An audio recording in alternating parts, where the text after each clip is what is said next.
Hola muchachos, bienvenidos a otro episodio de Aprendiendo con Mr. López. Hoy vamos a hablar de un problema recurrente en los botes que yo considero que es la vida del bote depende de la corrosión, de cuánto o no esté afectado mi bote por la corrosión. Les cuento que un bote se puede echar a perder sencillamente porque la corrosión le cogió ventaja y ya no hay manera de tenerlo limpio. Pero en este corto video les voy a explicar tres causas muy comunes que hacen que la corrosión arranque, avance y sea imposible detenerla.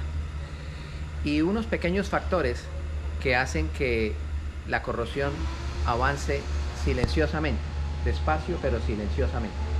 Vamos a analizar los tres factores importantes que hay para mantener un bote en buenas condiciones, para mantener un bote limpio y para mantener un bote sano.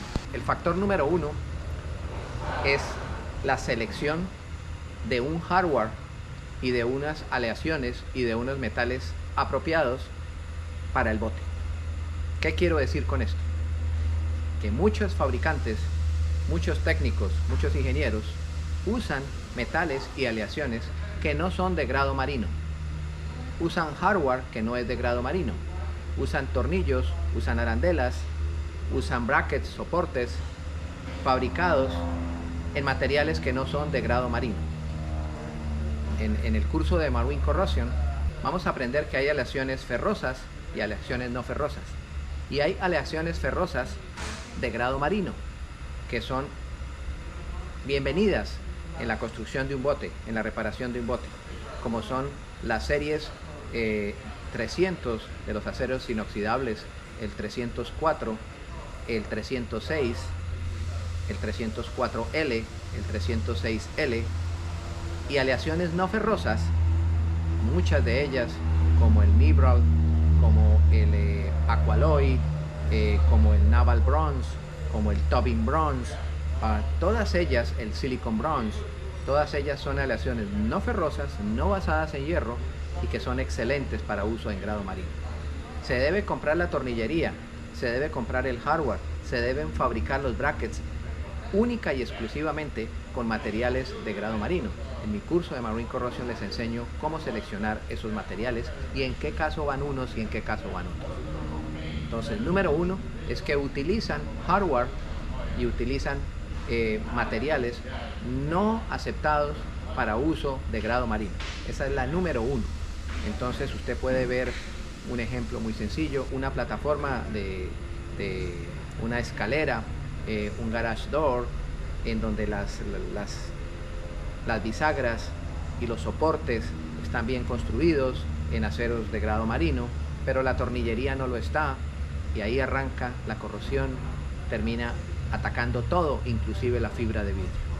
Eso es un punto que es muy común, que se utiliza hardware, que se utiliza material que no es de grado marino, y ahí arranca la destrucción de su bote.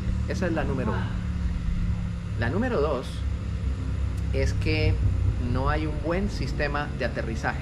El bote no tiene un buen bonding system, y por supuesto, si no tiene un bonding system, no tiene unos ánodos de sacrificio bien seleccionados, y por supuesto el sistema de aterrizaje es pésimo. El bonding es el sistema de sujeción, el sistema de puesta a tierra, el lazo a tierra de su bote.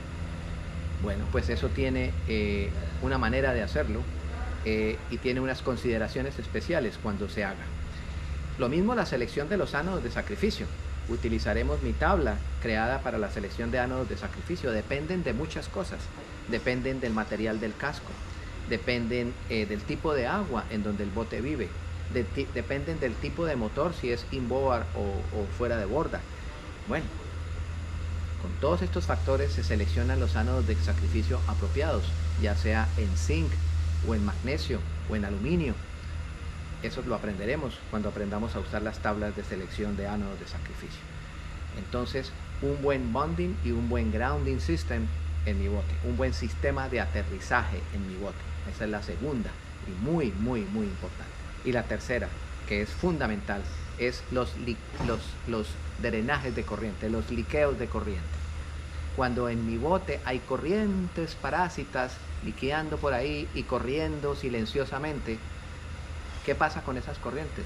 Bueno, en el curso de Marine Electricity y en el de corrosión, enseñamos que esas corrientes parásitas aceleran el fenómeno de corrosión galvánica entre dos metales, especialmente cuando están juntos en un medio marino, creando electrólisis. El metal más noble, el metal con más electronegatividad, termina comiéndose al metal menos noble, al metal con menos electronegatividad, y termina perforándolo, lo que llamamos pitting corrosion. Y bueno, pues este y otros fenómenos los estudiaremos en el libro de Marine Corrosion y analizaremos tres métodos para descubrir si hay liqueos de corriente. El método de los voltios, el método de los amperios y el método de los ohms. Con cualquiera de ellos, junto con otras estrategias como el Silver Chlorine Electrode, la prueba del Silver Chlorine Electrode, en donde introduciremos este electrodo en el agua y haremos lecturas de voltaje para mirar si el aterrizaje de su bote es adecuado. Ese es otro. Y otro es que con el Sure Test, con este equipo, haremos mediciones internamente en los outlets, en las tomas de corriente y en el pedestal, y miraremos si el alambrado de su bote está bien hecho, si el cableado de su bote está bien hecho. Bueno, de esta manera y adicionando amperímetros en el panel de corriente alterna y en el panel de corriente directa, también detectaremos si tenemos pequeñas corrientes fluyendo silenciosamente en el bote y acelerando la corriente en el sistema de puesta a tierra. Esto acelera la corrosión, la incrementa y termina destruyendo su bote. Y por último, y no menos importante, es que su bote tenga mucha humedad internamente y que tenga mucho desaseo internamente. Por eso es que el secreto de un bote con buen mantenimiento es un bote que por dentro sea lo más seco y lo más limpio posible. La gente dice, no, pero siempre en el bilge debe haber agua. Pues no debería estar seco. Pues si hay un poquito, las bilge pumps lo sacan, pero esa no es la constante, es porque hay liqueos, y esos liqueos se acumulan en el bilge, se acumulan en la quilla del bote y producen una humedad constante en el cuarto de máquinas y en la cabina. Un bote con mucha humedad y con mucho desaseo también acelera la corrosión. Entonces, ¿qué debemos hacer para mantener un bote libre de corrosión? Bueno, número 1, seleccionar los materiales apropiados, seleccionar el herraje y la tornillería adecuada, todo con metales y aleaciones de grado marino. Esa es la número 1. Número 2, hacer un buen sistema de aterrizaje, hacer un buen sistema de puesta a tierra, hacer un buen sistema de bonding y grounding. Excelente. Instalar un galvanic isolator. El galvanic isolator es una herramienta fundamental que va instalado en el ground, se interrumpe el ground, se instala ahí, y la función del galvanic isolator es prevenir del aislador galvánico, es prevenir que las corrientes que hay en el ground de la marina, en el ground del pedestal, en el ground del muelle, no entren a mi bote y no entren al ground de mi bote y no aceleren la corrosión en mi bote. Eso se logra con un galvanic isolator. Con el galvanic isolator es la única manera de prevenir que a través del ground de la marina, del pedestal, entren malas corrientes a mi bote, especialmente corrientes DC, afecten mi bote y aceleren la corrosión. Bueno, y por último, mantener el bote limpio, mantener el bote seco, instalar amperímetros en el panel de corriente alterna e instalar amperímetros en el panel de corriente directa.